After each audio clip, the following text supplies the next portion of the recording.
Այլևս չեմ դասավանդում ու կիսատ եմ թողնում իմ ասպիրանտուրան հայ-ռուսական համալսարանում։ Ողջույն ընկերներ, 2015 թվականին ես ընդունվեցի ԵՊՀ հավաքելով 60-ից 52։ Նախորդ տարիներին այս միավորով ես հանգիստ անվճար էի ընդունվելու, սակայն այդ տարի գնահատականները անսպասելիորեն բարձր էին ու ես ընդամենը մեկ տեղով չանցա անվճար։ Նեղ տարիներ էին, կրթության գումար չունեին, բայց ամենացավալին այն էր, որ առաջին համարով ընդունված մեկը կար 3-20-ով ու դասի հաճախելիս այդպես էլ չտեսա, թե ով էր այսպես ասենք տարել իմ անվճար տեղը։ Ասում էին, որ ազդեցիկ մարդու որդի է, ենթադրում եմ իր բանակի խնդիրներն էին լուծում։ Այդ անարդարության զգացումն այնքան մեծ էր, որ անգամ մեծ դժվարությամբ հավաքած գումարը չվճարեցի ու որոշեցի չշարունակել կրթությունը։ Դուրս եկա համալսարանից ու գնացի ծառայության։ 2018-ին զորացրվելուց հետո անվճար ընդունվեցի հայ-ռուսական համալսարան, անվճար սովորել եմ մինչև ամսի 11-ը, կարելի ասել անվճար էլ դասավանդել եմ։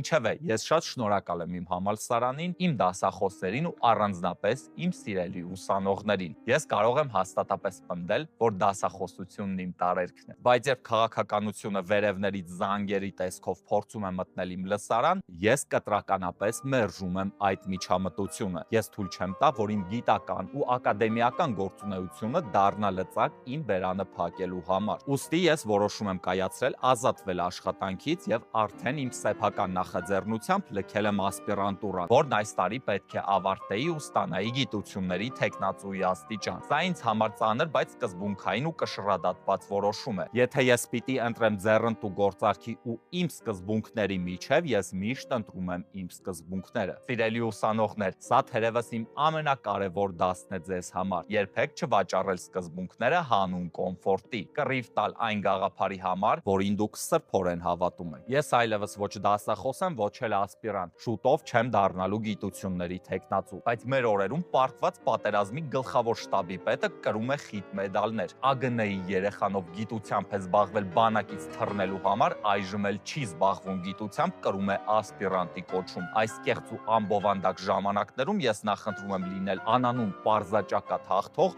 քան կեղծ տիտղոսներով պարտվող։ Անկախ Հայաստանում մենք 3 իշխանություն ենք տեսել։ Անխուսափելիորեն տեսնելու ենք 4-րդը, 5-րդը եւ այսպես շարունակ։ Իշխանությունները գալու ու գնալու են, իսկ պատմությունն ու սահմանադրությունը գնահատական է տալու բոլորից։ Ու ես հավատում եմ, որ սա այն զրկանքների ճանապարհն է, որով ես պիտի անցնեմ։ Սա իմ առաքելությունն է, որը ես ստանձնել եմ ու դրանից չեմ շեղվելու։ Սա է ազգային ու պետական այր դառնալու իմ ուղին։ Լավ եղեք ընկերներ, գլուխներս բարձր ու պայքարի ոգով լեցուն։ Պայքարը շարունակվում է։